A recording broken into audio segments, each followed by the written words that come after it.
Welcome to the Financial Fun Podcast with your host, Tammy Johnston. This is where Tammy talks with business owner parents and grandparents about the interesting and important subject of money. We promise this to be an interesting and open discussion, as that's how we learn best. And now, here's your host, author of the Financial Foundations. Financial Foundations is a series of books to teach kids about money, goal setting, and living a balanced life. Find out more at financialfun.ca. Here's Tammy Johnston. First things first, I would like to thank all of my listeners that have subscribed and reviewed my podcast and invite you to subscribe and review if you haven't yet. I appreciate you helping us to get the word out and making financial literacy a safe and welcoming subject for kids and adults. Second, please check out my podcast website, financialfun.ca, where you will be able to access past shows, find out more about me and our guests, as well as purchase the beautifully illustrated Financial Foundations books that teach kids about money in a fun, healthy, and holistic way.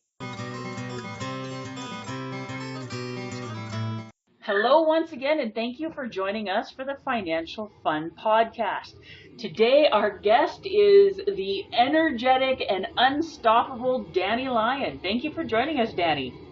You're very welcome. Thanks for inviting me. So, Danny, would you like to tell us a little bit about what your business is? Okay, great. Yeah. So I'm in franchising, and I opened a franchise in 1996 called Mailboxes, Etc. after 20 years in telecommunications. And a couple of years after that, I was invited to buy the area franchise rights for Alberta and Saskatchewan. And since 1998, I've helped people get into the franchise and then support them once they're open and in business. And that's really what we do. It's inspiring to see the different people that come and looking for a business because so many people want to be in business for themselves. Yeah. And then franchising fits that model for them because it's already an existing system. So it's been really great. Well, the statistics show that franchises are typically much more successful than businesses started from scratch because you're buying a system and a way of doing things. Yeah, it's already existing, and in my experience, has been the franchisees that follow the system are the ones that are the most successful. So I recommend to people, if you're coming into a franchise, just follow the system, and if you aren't interested in that or can't do that, then look for a different system that fits you. Or create your own one. Yeah, absolutely. And what is your family situation, Danny? Family situation is I'm married and we're separated. Connie lives down in Lethbridge, but we're still great friends, and we have 3 adult children. We have Maggie, who is now backpacking and working her way through Australia. She's 20 years old. And we have David, who has his own business here in Calgary. He's 22. And Tommy plays professional volleyball in Sweden, and he's 24. Oh, very interesting. So, thinking back to when you were a kid, what was the first thought you had about money when you started noticing it? Very early. I come from a family business, and so we were always in business on our own. We owned a service station in the little town of Barons of about 200 to 250 people. And so I got my experience in commerce and business and customer service on that main street. And I also got my interest in telecommunications and electronics on that same street. And I would say real early, when I was a young teenager, my mother taught me how to do the books in the business. I could do the posting with her and all that. And so that's when my interest in finances, cash and finances of a business became interesting to me. And when did you first start noticing that your kids, I know that they're all grown now and doing their different things, but when did the kids start asking questions, and what were they asking? Well, very early as well, because of course we were living overseas in Bangkok just before we opened the business. So they have been around the business since they were tiny. In fact, Maggie since she was first born. And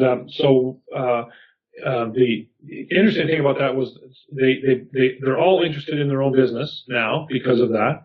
And the cash and the finances, I'm going to say, came really early. We used to actually have meetings, quarterly meetings at Tim Hortons, so I could show them the investment account that Connie and I were investing in. Mm. And so that created interest. They're all really good at saving money.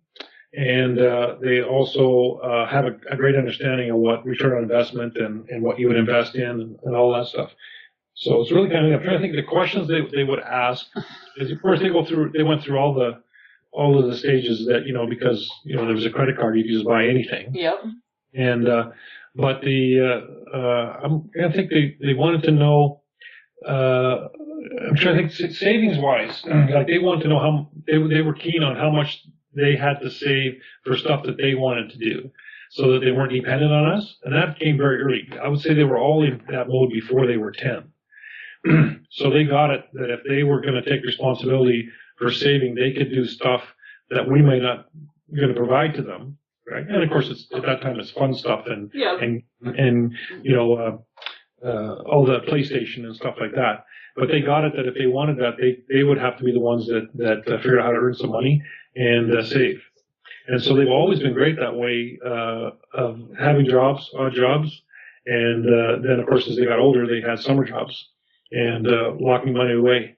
So Davey, they had education funds that we set up for them, but like Davey he put himself through college to get his degree.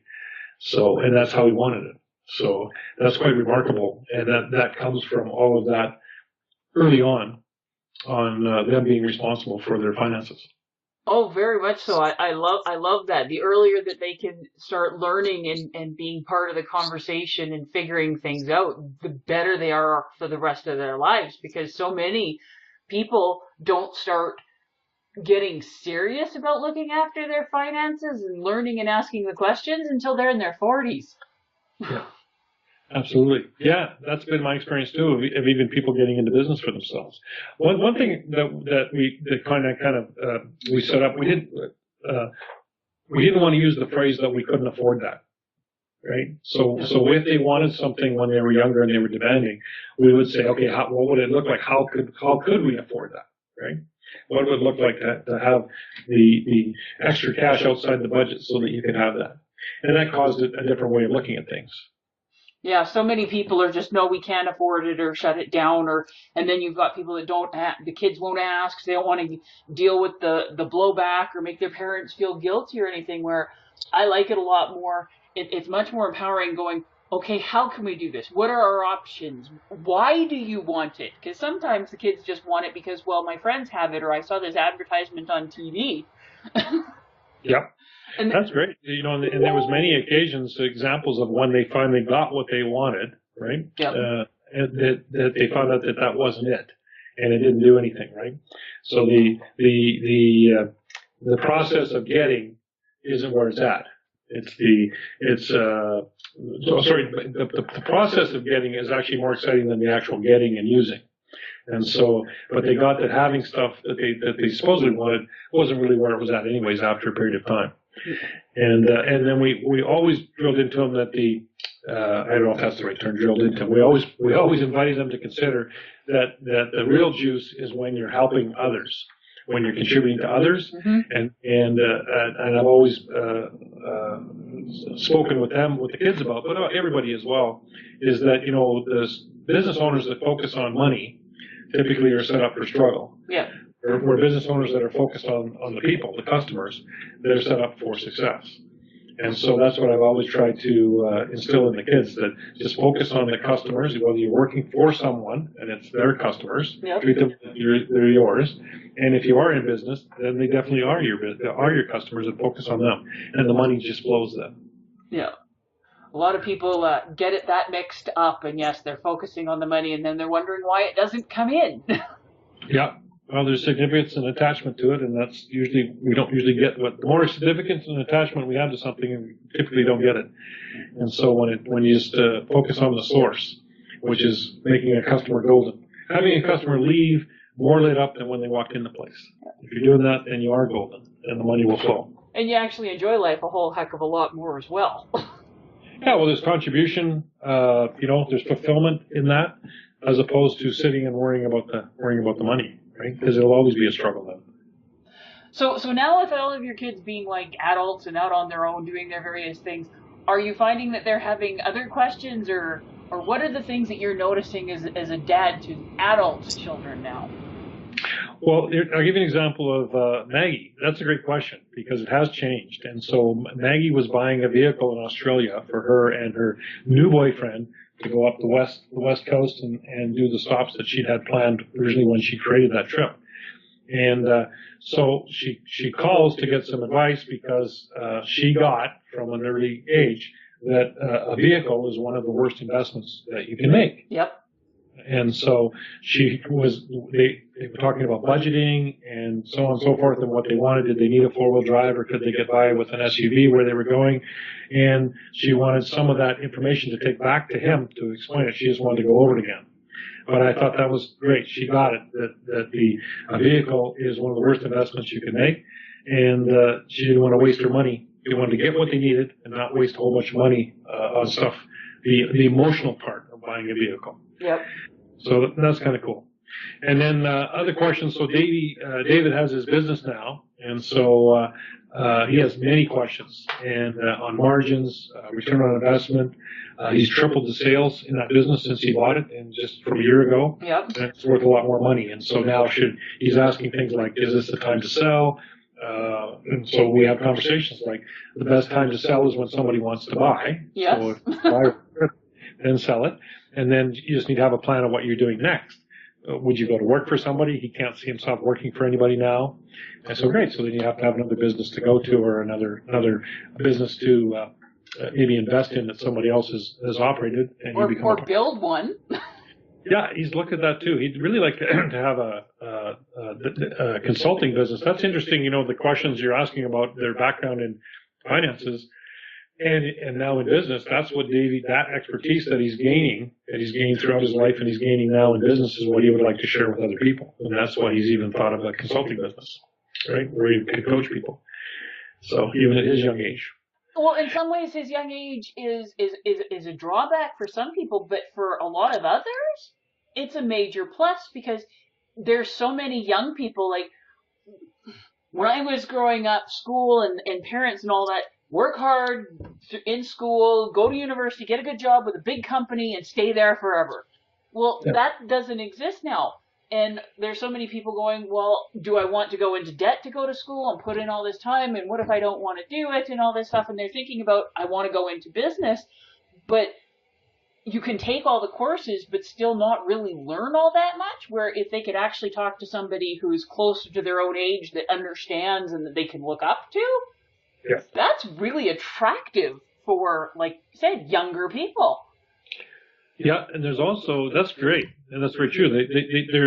There's also I don't know what the right word, but it's like invincibleness, right? There's a degree of invincibleness inside the young people that if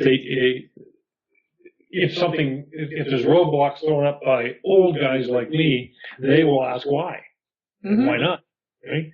And so there's a courage and a braveness that didn't exist in my era when exactly what you said, go get an education and stay with the company forever, even though you might not like the job or the company.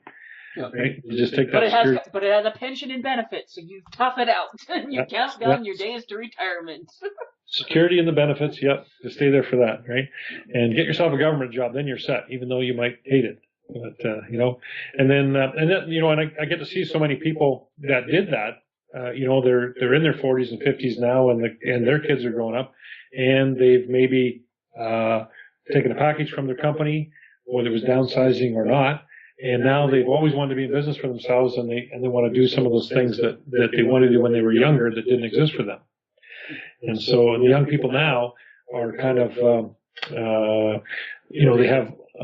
It's not that I don't know if it's that they have more options. They're willing to take those options, is what I see.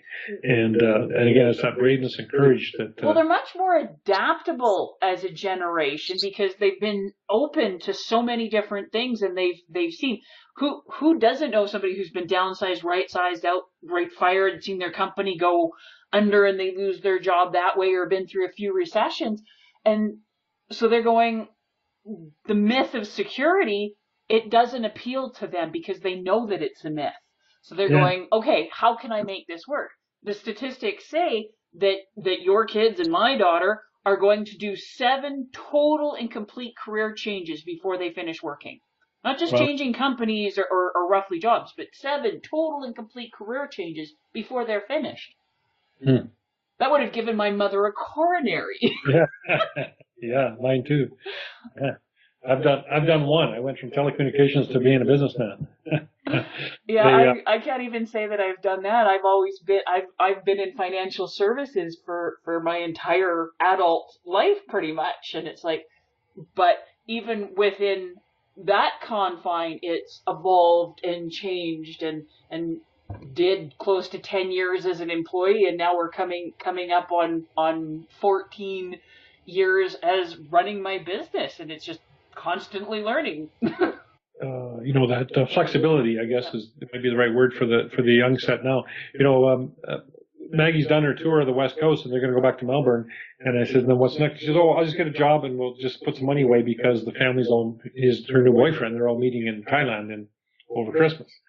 And I said, "So where are you going to work? What are you going to do?" She goes, "Well, I don't know. I'll just get a job when I get there." And I go, "No plan? No. You're not looking. You're not going online. Like, no. We'll get to town, and we'll stay at the hostel, and I'll just find one. I always do." And that's just that gumption and that believability is just wasn't what I had when I was her age, where it had to be structured and linear and all planned out, right? Well, part of that is a little bit generated. Part of it's just personality. Yeah. Part of it's just personality. It blows my mind with me being such an anal retentive control freak, the people that can do that, because I don't know if I could. If I was forced to, yep, we could make it work, but I'm going, I like to have a little bit more of an idea of what I'm going into.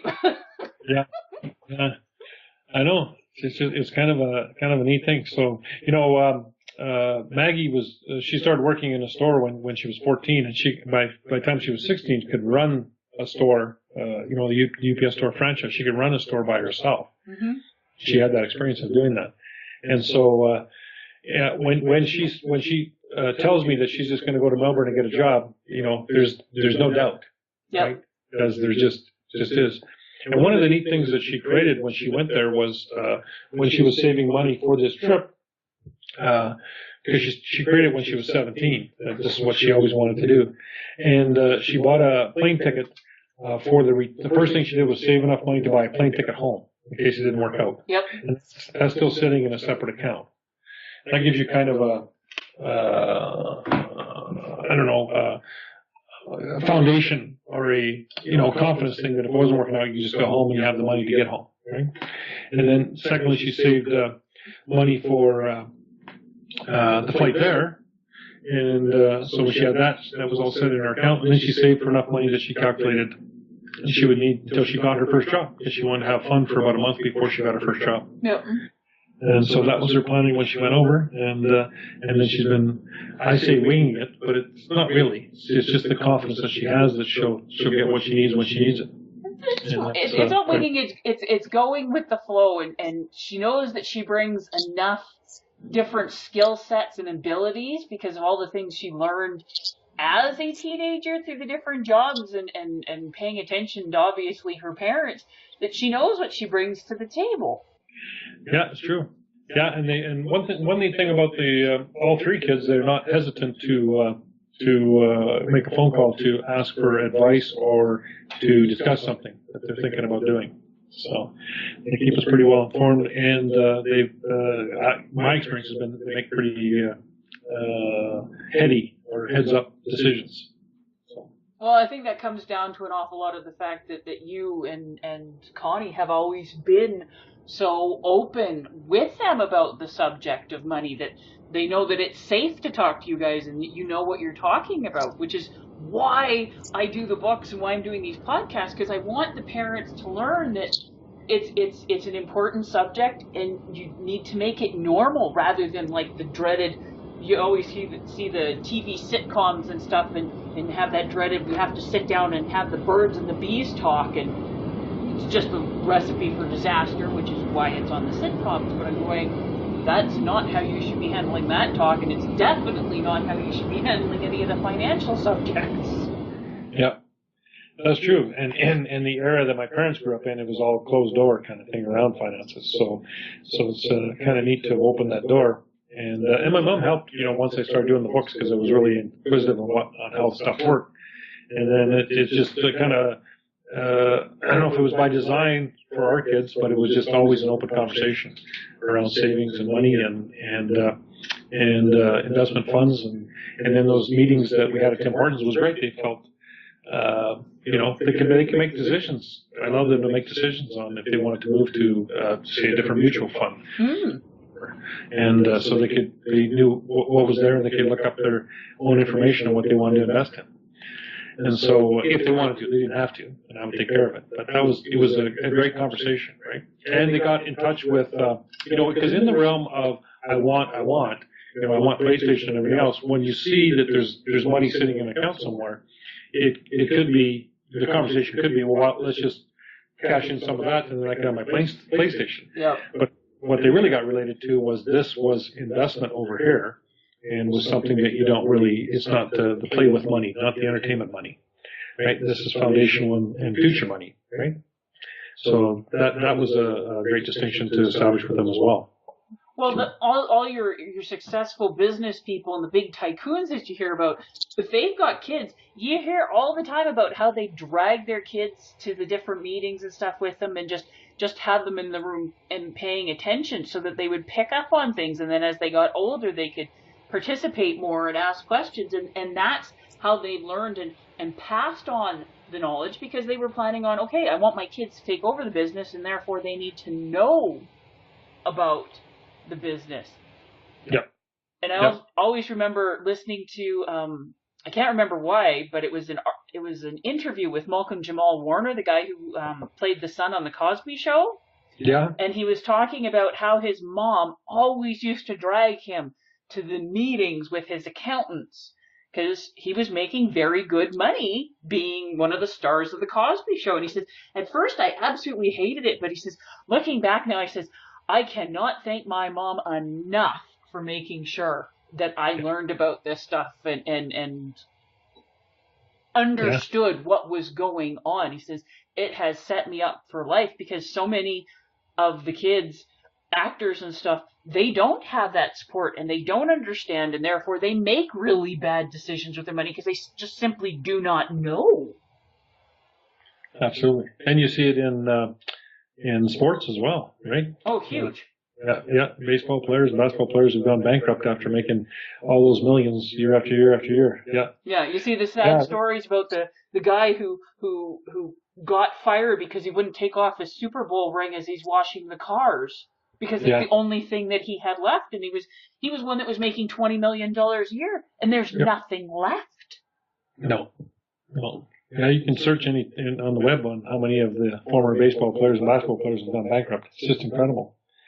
Yeah, all because of poor decisions and then not knowing. That's a great story about the mom taking Theo. That was his name. Oh, right, yes, Theo. So I met him at our at the gala for the Ensemble Foundation. He was the host one year, a couple of years ago. Maggie met him as well. So, and of course we both called him Theo, which he asked us not to do. Yeah. Well, yes, but that habit is like, how do you know them? But I haven't seen the Cosby Show in a very long time. But I remember watching that interview and going, oh, there's so many, and because so many people think that, okay, as long as I just need some money and I need to make some more money, if I win the lottery, that will fix everything. And I'm going, no, it won't, because if you don't have the financial understanding, you don't have those foundational pieces and the ability to ask questions and know who you can actually count on and rely on, rather than these people that are going to try and take your money from you. You can have all the money in the world and lose it tomorrow because you do not understand how it actually works. Yep. Exactly. I've seen that in business as well. People all of a sudden started flourishing inside the sales and stuff that they're generating, but the old habits that had them struggling before just come back to haunt them. And then, of course, I've seen people go the other way, that were in struggle, and then they've reached out and gotten help from other people in their network, other stores and that, and they've created something totally different. So, it's all education and all. It's almost a willingness to that you don't know everything, right? And that you got to reach out and get some help. Well, yeah, being open to learning, and I go over this all the time with like my business clients, who are you surrounding yourself with? Are these the people that are helping you learn and grow? Are they the ones that are challenging you to be better? Are they the ones that are bitching, whining, complaining, and sucking the life out of you? Who are you surrounding yourself with? Yeah. Well, yeah, it's great, because I always say that the reason that the failure rate of small business in North America is so high is because business owners think they know what they're doing, and they think, number two, they think they have to do it by themselves. And so, in all of the work that I do with business owners, whether they're in our franchise or not, because I do work with other business owners as well, is the networking, right? Yep. If you don't believe me, then let me connect you with somebody that's already done it. Yes. And talk with them. And I'm thinking now that's probably you would know inside of the business that you do, but that's probably the same issue at any level when it comes to finances, is people think they know what they're doing and they think they have to do it by themselves. Yeah, or and another one that I'll throw in with that is the shame and embarrassment factor. Yeah. They don't want people to know that they're having difficulties or that they don't know things, because mistakes are bad, you know. Yep. Yep. Well, yeah, that certainly wouldn't look good, right? And that's what we're all about, is looking good. And so, so I get that. That's right. Yeah, that's part of the closed door from way back when that we were talking about earlier, where all that stuff wasn't discussed. Yeah. Right? I have to do it on my own, and if it's not going well, I can't tell anybody. Yeah. And even if it is going well, I can't tell anybody. Yeah, just hush, hush, keep it close, and yeah, not a good thing. So to finish up here, what are the 3 things that you feel are the most important financial lessons that your kids got? The 3 most important things. I think it's a lot what you and I have been discussing is definitely the openness about it, and that there's confidence and fulfillment, and a whole bunch of pluses in having a foundational savings and security set aside, investments, and that probably the biggest thing is that when you're thinking of or when they're thinking of investing or making a large purchase or anything like that, that they get feedback from those around them or from us, or so some insights from other people before they go ahead and make that investment. Well, those are very good things that they have learned. So thank you very much for joining us. It was a great conversation, Danny. Yep, thank you. It was a good conversation. I got some gotten out of it. Thank you. It's all good. Have a good day, Danny. Thank you.